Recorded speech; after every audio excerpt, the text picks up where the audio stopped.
నిన్న హత్యకు గురైన వ్యాపారి రాహుల్ మృతదేహానికి పోస్ట్ మార్టం పూర్తయింది. దీంతో బంధువులు ఆయన మృతదేహాన్ని ఒంగోలుకు తరలించారు. ఈ రోజు ఒంగోలులో అంత్యక్రియలు జరగనున్నాయి.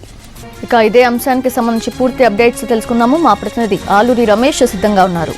బెజవాడలో హత్యకు గురైన రాహుల్ కేసులో నిందితులు ఎవరు? ఈ కేసుకి విజయ్ కుమార్కి ఉన్నటువంటి సంబంధం ఏంటి? విజయ్ కుమార్తో కోగంటి సత్యానికి ఉన్నటువంటి పరిచయం ఏంటి? కోగంటి పేరు ఎందుకు ఇప్పుడు తెరపైకి వచ్చింది? ఒకసారి మనం కోగంటి సత్యం మనతో ఉన్నారు, ఆయనతో మాట్లాడాలి. సత్యం గారు, ఏంటి ఎందుకు మళ్ళీ అటు తిరిగి మీ దగ్గరికే వస్తూ ఉంది? మా దగ్గరికి రావట్లేదండి. మీ మీడియా వారు కొన్ని మీడియా పత్రికల్లో కొన్ని మీడియాల్లో రావడం వల్ల పోలీసు వారికి అనుమానం వచ్చి ఉండొచ్చు. అయినా కానీ వారిని ఇన్వెస్టిగేషన్ చేయవలసిందిగా న్యాయం చేయాల్సిందిగా ప్రార్థిస్తున్నాను. అంతే తప్ప మాకేం సంబంధం లేదు. ఏ పొగ లేకుండానే కోగంటి పేరు, ఇంతమంది వ్యాపారవేత్తలు, ఇంతమంది ఆయన అనుచరులు, పార్ట్నర్స్ ఉన్నా మీ పేరు తెరపైకి రావడానికి సంబంధం ఏంటి? మీకు విజయ్ కుమార్కి ఉన్నటువంటి పరిచయం ఏంటి? విజయ్ కుమార్కి మాకేముందండి, వాళ్ళ తాతగారు మేయర్ చేశారు, విజయవాడ మేయర్ చేశారు, 2 సార్లు డిప్యూటీ మేయర్ చేశారు. విజయ్ కుమార్ గారు నాన్నగారు 69లో కౌన్సిలర్, అలానే సిపిఎం కమ్యూనిస్ట్ పార్టీలో కలిసి ఉండేవాళ్ళు. మేము అన్నదమ్ములు, మేము అందరం కూడా మేము అలా పరిచయాలు అందరికీ. అది విజయ్ కుమార్ నిన్నగాక మొన్న వచ్చిన పిల్లాడు, ఆడు 15 సంవత్సరాలు కార్పొరేట్ చేశాడు. మళ్ళీ అందరికీ తెలుసు. అందులో మనకు బాగా పరిచయం, మన ఫ్యామిలీ మెంబర్స్గా ఉంటాం. హైదరాబాద్ గారి ఫ్యామిలీ, మా ఫ్యామిలీ కూడా అదే పరిచయం. ఈ ఫ్యాక్టరీ ఏంటి, ఎప్పుడు పెట్టారు? విజయ్ కుమార్ సంబంధించినటువంటి ఎటువంటి లావాదేవీలు ఉన్నాయి మీకున్నటువంటి సమాచారం? నాకున్న సమాచారం ప్రకారం అయితే ఈ ఫ్యాక్టరీ పెట్టి సుమారుగా 4 ఏళ్ళు అయిందండి. 4 ఏళ్లలో ఇప్పుడు ఇతనేమో ఏదో 20 కోట్లు క్యాషు, అట్లనే ఏదో వాళ్ళ అమ్మాయికి మెడికల్ సీట్కి ఒక 6 కోట్ల రూపాయలు ఎయిమ్స్లో ఢిల్లీలో పీజీ సీట్కి ఇచ్చాను, నన్ను మోసం చేశారని చెప్పేసి చెప్పుకుంటున్నాడు. ఇప్పుడు దాదాపు 2 ఏళ్ళ మాట. ఇది అసలు తేడా ఎందుకు వచ్చిందంటే, ఈ లెక్కలు చూసుకోవడానికి కూర్చున్నారు 3 ఏళ్ళ నాడు. కూర్చున్నప్పుడు అంటే విజయ్ చెప్పిన మాటలు నాకైతే తెలియదండి వాస్తవం ఏంటో.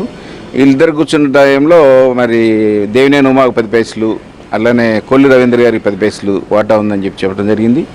ఆ చెప్పడం జరిగితే అక్కడ ఇతనికి యాంటీ వాళ్ళని తీసుకొచ్చి పెట్టుకుంటున్నాడు అనే ఉద్దేశంతో విజయ్, నాకు వద్దే వీళ్ళు ఎవరు ఉంటే వద్దు, మన ఇద్దరు ₹1,000 అన్నావు, ₹1,000 అయితే ఓకే, లేకపోతే నేను బయటకు వెళ్ళిపోతాను, నా డబ్బులు నాకు ఇచ్చేయమని చెప్పాడు అనేది నాకు ఉన్న ఇన్ఫర్మేషన్.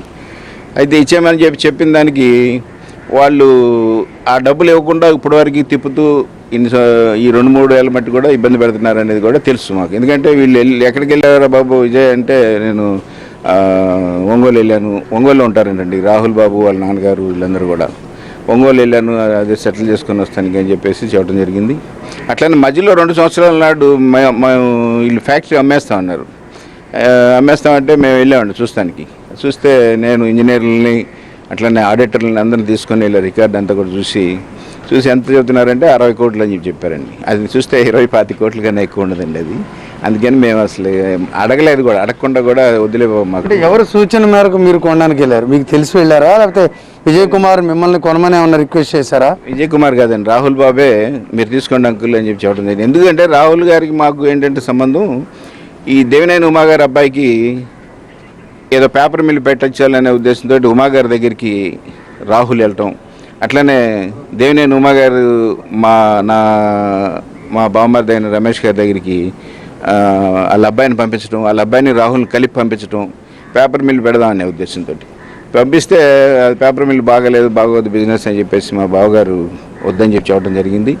ఇక అంత మట్టుకు తెలిసిందండి. ఈ ఫ్యాక్టరీ బహుశా తర్వాత మళ్ళీ దేవినేని ఉమా గారు కొనడానికి కూడా ప్రయత్నించారు అనేది కూడా ఇన్ఫర్మేషన్ తెలుస్తుంది మనకి. ఇది అప్పుడప్పుడు విజయ్ చెప్పింది. ఇది విజయ్ మాట, రాహుల్ మాట? ఇది విజయ్ చెప్పిన, తప్పించుకోవడానికి రాహుల్ విజయ్తో అలా చెప్పారా? లేదండి, విజయ్ చెప్పిన మాటే. ఈ ఫ్యాక్టరీ అమ్మేద్దామని చెప్పే ఉద్దేశంతో, ఇప్పుడు వాళ్ళ ఎలా వాటా ఉంది కాబట్టి తెలుగుదేశం వాళ్ళు కాబట్టి మొత్తం టోటల్గా ఇచ్చేద్దామనే ఉద్దేశంతో ఇలా ప్రయత్నిస్తున్నాం అని చెప్పేసి విజయ్ చెప్పిన మాట అండి. నాకు అది మీ పేరు ఇప్పుడు ఎందుకు తెరపైకి వచ్చింది? మీరేమన్నా విజయ్తో ఈ 2-3 రోజుల్లో ఫోన్ కాంటాక్ట్లో ఉండటం వల్ల వచ్చిందా, లేకపోతే ఇతరత్ర దీనికి సంబంధించి పంచాయతీ ఎప్పుడన్నా మీ సమక్షంలో ఏమైనా జరిగిందా? అసలు ఇప్పటివరకు ఎప్పుడు ఆ సమక్షంలో ఈ పంచాయతీ అనేది జరగలేదండి. విజయ్ ఎప్పుడైనా చెప్తే మనం వింటాం తప్ప మనకు అంతకు మించి ఏం తెలియదండి. మన పేరు రావడం అంటే ప్రతి దాంట్లో కూడా మీడియా పేపర్లలో మీడియాల్లో రావడం వల్ల ఏదో ఒకటి లేనిపోయినన్ని రాయటం మొదటి నుంచి కూడా ఇది అలవాటు అయిపోయింది. అందులో మనమే వైసీపీకి ఫేవర్గా ఉన్నాం అనేది కొంత కోపం కూడా ఉండొచ్చు కొన్ని మీడియాలకి, కొంతమంది పేపర్ వాళ్ళకి. వాళ్ళు రాయటం వల్ల ఇంకొంచెం మన మీడియా వాళ్ళు అందరూ రావడం జరిగింది. అందరికి కూడా మరి చెప్పుకోవాలి కదండి, మన సంబంధం లేనప్పుడు ప్రజల్లో కూడా తెలియాలనే ఉద్దేశంతో తమరికి ఇంటర్వ్యూ ఇవ్వడం జరిగింది. రాహుల్ ఎప్పటి నుంచి మీకు తెలుసు? రాహుల్ ఫ్యాక్టరీ అమ్ముతానన్నాడు 2 ఏళ్ళ నాడు తెలుసండి, 2 ఏళ్ళ క్రితం అప్పుడు తెలుసండి. ఆ తర్వాత మళ్ళీ ఇప్పటి వరకు మళ్ళీ కలవలేదండి మేము. అది తర్వాత మా రమేష్ గారి ఆఫీస్కి దేవినేని ఉమాగారి అబ్బాయిని తీసుకొని ఉమాగారు ఫోన్ చేసి చెప్తే వచ్చి పేపర్ మిల్ పెడదాం అనుకుంటున్నాం అని అంటే, అది బాగోదు, బిజినెస్ బాగోదు అని లెక్కలన్నీ వేసి మా బ్రదర్లో CA చేశారు, ఆయన MBA చేశారు, వేసి బాగోదు ఉమాగారు మనకు వద్ద వ్యాపారం అని చెప్పారు. తర్వాత ఏం జరిగింది మనకు తెలియదు. రాహుల్కి విజయ్కి ఉన్నటువంటి సంబంధాలు, ఆర్థిక లావాదేవీల మీద మీకు అవగాహన ఉంది. ఇప్పుడు రాహుల్ హత్యకు గురయ్యారు, కారణం ఏమై ఉంటుంది అనుకుంటారు మీరు? మీకు సంబంధం లేదు, నేను ఎప్పుడో బిజినెస్లో తీసుకున్నామని మాత్రమే అనుకున్నానని మీరు చెప్తా ఉన్నారు. తర్వాత మీరు విజయ్తో టచ్లో ఉన్నారా, విజయ్ కుమార్తో? ఇతరత్ర ఈ అంశాన్ని ఎప్పుడైనా ఆయన ప్రస్తావించాడా? ఇప్పుడు ఈ హత్యకు దారితీసిన పరిస్థితులు ఏమని మీరు అనుకుంటున్నారు? లేదండి, విజయ్ ఎప్పుడు టచ్లో ఉంటాడు. ఎందుకంటే మన చిట్స్ ఉన్నాయి అది చిట్ ఫండ్ కంపెనీలో. అలానే ఫైనాన్స్ ఎప్పుడన్నా మాకు కరెంట్ బిల్ ఏది కావాలన్నా నేను గబుక్కున తీసుకొని ఎక్కడో ఒకసారి తెప్పించి ఇస్తుంటాడు మార్వాడి దగ్గర. అక్కడ కట్టేసి మళ్ళీ 2nd డే 3rd డే మళ్ళీ ఇచ్చేస్తుండేవాళ్ళం. అదే కాకుండా వాళ్ళ కుటుంబాలతో మాకు బాగా దాదాపు 50 ఏళ్ళు 60 ఏళ్ళ నుంచి మా అన్నదమ్ములు అందరికి కూడా కమ్యూనిస్టులు కాబట్టి వాళ్ళ కుటుంబాలతో సంబంధాలు ఉన్నాయి. కానీ నాకు ఈ 2-3 రోజుల మాత్రం ఫోన్ ఏం చేయలేదండి. మరి చివరిగా విజయ్తో ఎప్పుడు మాట్లాడారు, విజయ్ కుమార్తో మీరు? ఒక వారం 10 రోజులు అవుతుందండి. వారం 10 రోజులు అవుతుందండి. మామూలుగా విజయ్ ఎప్పుడైనా మీ దగ్గరకు వచ్చి ఈ సమస్య పరిష్కారం చేయండి, దీన్ని ఏదైనా సెటిల్ చేయండి అని మిమ్మల్ని కానీ నగరంలో ఉన్న ప్రముఖులను కానీ ఏమన్నా అడిగినటువంటి సందర్భం ఉందా? మీకేమైనా జ్ఞాపకం ఉందా? లేదండి, నన్ను ఏం అడగలేదు, ఎవరిని కూడా అడగలేదు.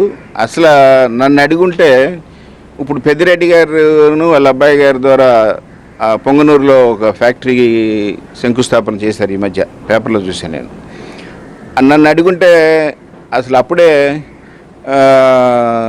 పెద్దిరెడ్డి గారి దగ్గర ఎక్కడో సైడ్ కూర్చోబెట్టి సెటిల్ చేసిండు. నన్ను అడగలేదండి. మేము ఫ్యామిలీ ఇది మేమే చూసుకుంటాం అని చెప్పేసి ఇల్లే ఒంగోలు వెళ్ళటం రావటం ఇవన్నీ జరుగుతున్నాయి అనేది మాత్రం నాకు తెలిసింది. అంత మటు వాళ్ళ కుటుంబ సభ్యులు మీ మీద ఏమైనా ఫిర్యాదు చేసినట్టు మీకు ఏమైనా సమాచారం ఉందా?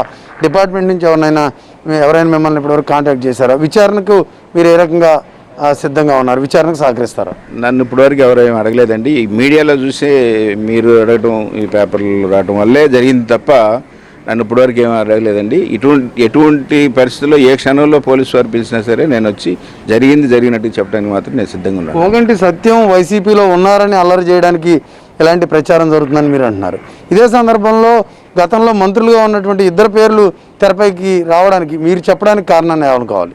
అది వాస్తవం కాబట్టి నేను చెప్పానండి. ఎందుకంటే వాళ్ళిద్దరికి డిస్ప్యూట్ వచ్చిందే ఆ విషయం మీద కాబట్టి నేను చెప్తున్నాను తప్ప మరి ఇంకోటి ఏం కాదు. వాటాలు ఎట్లా ఉన్నాయి, ఏ రకంగా ఉన్నాయి? అంటే రాహుల్ వాటా వాళ్ళకు ఉందని చెప్పాడా, నిజంగానే వాళ్ళకి అందులో షేర్స్ ఉన్నాయా ఆ 2 మంత్రులు? లేదండి, ఇందులో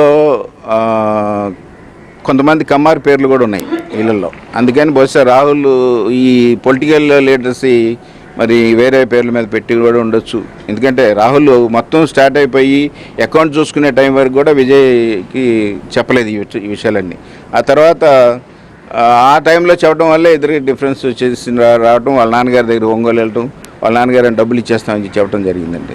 సో అడితిరిగి మళ్ళీ మీ దగ్గరకు వచ్చింది. ఫైనల్గా ఏం చెప్తారు మీరు ఈ కేసుకు సంబంధించి, ఏం చెప్పాలనుకున్నారు? ఎందుకంటే ఇటువంటి వ్యవహారాలు వచ్చినప్పుడు కోగంటి సత్యం పేరే ప్రముఖంగా తెరపైకి వస్తూ ఉంది. అది బయటపడతారు అనుకున్నారా ఈజీగానే మీరు? అది నా కర్మ అనుకుంటాను. ఎందుకంటే ఇంత దుర్మార్గంగా మీడియా వారు రాస్తారని నేను ఎప్పుడు ఊహించలేదు.